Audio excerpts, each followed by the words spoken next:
Hi, I am architect Nishant Machhar, principal architect and partner at Rajnikant Machhar and Nishant Machhar Architects. We've been in practice for 40 years now. My father, Rajnikant Machhar, established our practice. We do diverse range of projects ranging from institutions, industrial buildings, pharma projects, single family homes, multi-family housing, corporate and community housing, and of late we've done a couple of auditoriums as well.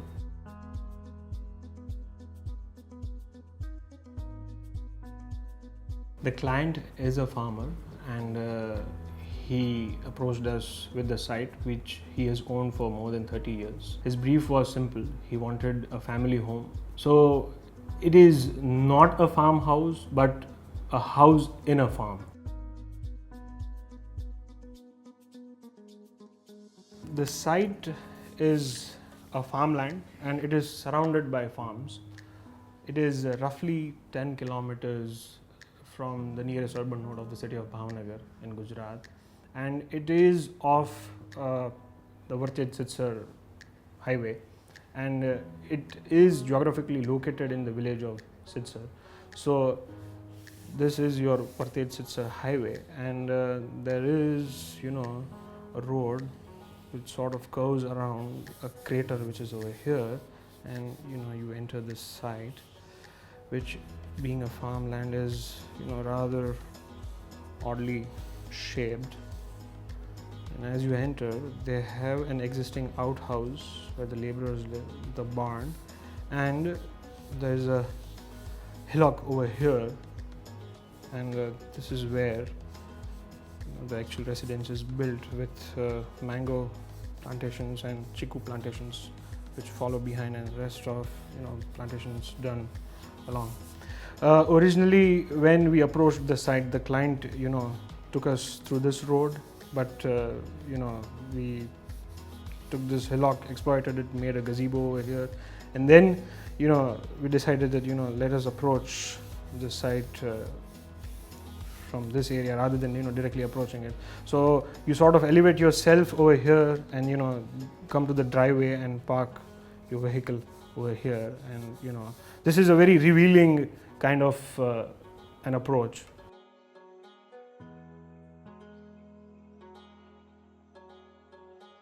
Unlike an urban house, it is a building which has been spread out, and if you look at it from the front, you see a very nice and interesting low-lying structure, and we've used the Shihor stone with its openings and the verandas and the columns, and then as you look beyond, you start to see how the building rises. You start to see other elements of the house, and then eventually you have the library, the home theater with a terrace here, a terrace over here, and over here overlooking the farmhouse. Entry to the house is from the north. There is a vestibule, and of course the formal living comes first.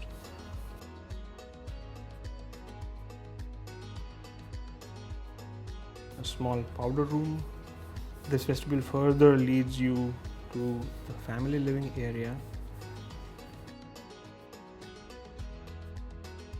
The dining adjacent to it. Kitchen obviously near the dining area. Your store and wash facilities, and a puja room which opens from your formal living area. A passage from the dining leads to 2 bedrooms on ground floor with their dress and bath areas sandwiched in between them, and then to a very interesting nook which opens to a library and a home theater.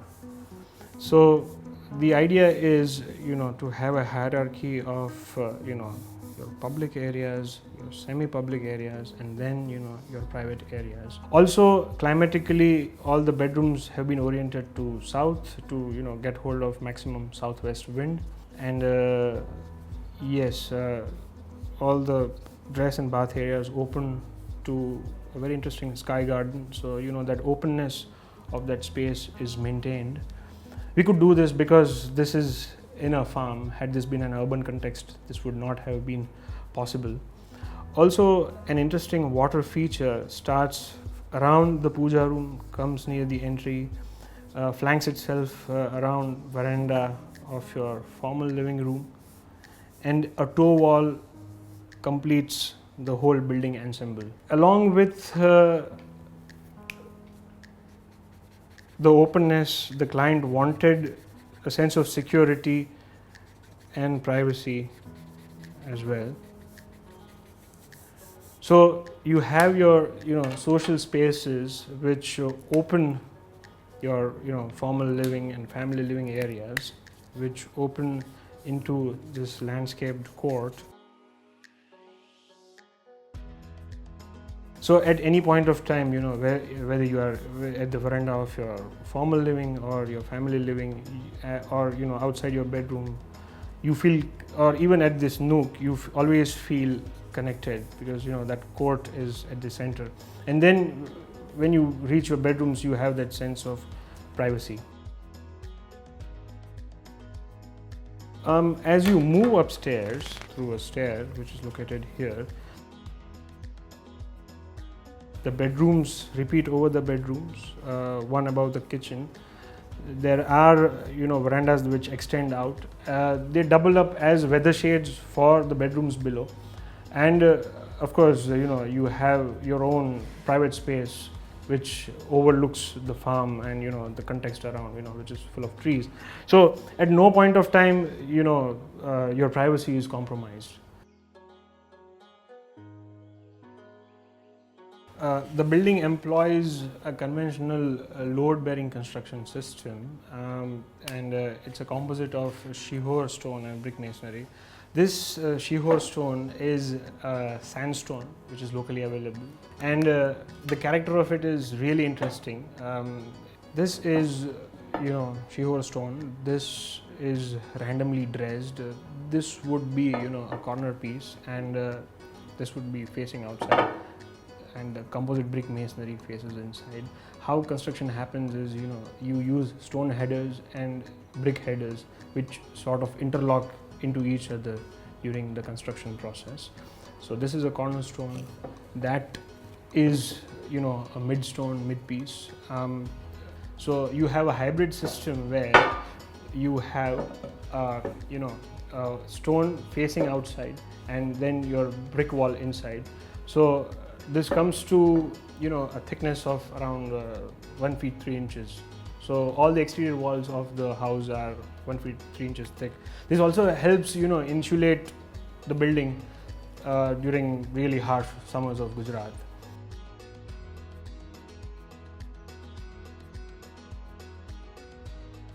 The soil condition asked for load bearing construction because it is economical. So below ground, all the foundations are done in random rubble, and as you go above, if I were to do a detail of that, your wall is a feet 3 inches thick, and what you see outside on the face is the shihor stone, and the inside is all brickwork. Again, the scale of the house allowed us to use a material like this, which we had to judicially use. So if you look at the building, it rises from the ground. You have a lot of stonework happening at the ground level, and as you rise above, the stonework reduces. So it sort of helps scale the whole building down. Also, if this were a wall and if you were to use a stone, how and where it ended, where the stone masonry would stop and where the rest of the stucco plaster would happen.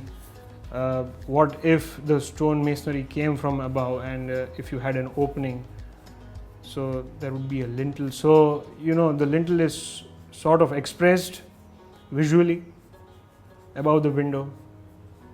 So it is a design feature as well as it's a structural member. So that is an expression of that. Another interesting part was doing stone columns for all the verandas, which we did for the first time. These columns are essentially 3 to 4 feet in length and feet 3 inches in width, but there is a reinforced concrete column inside, and the stone jackets it. So the stone masonry happens, then the concreting happens, and so on and so forth. So it is, work done in tandem.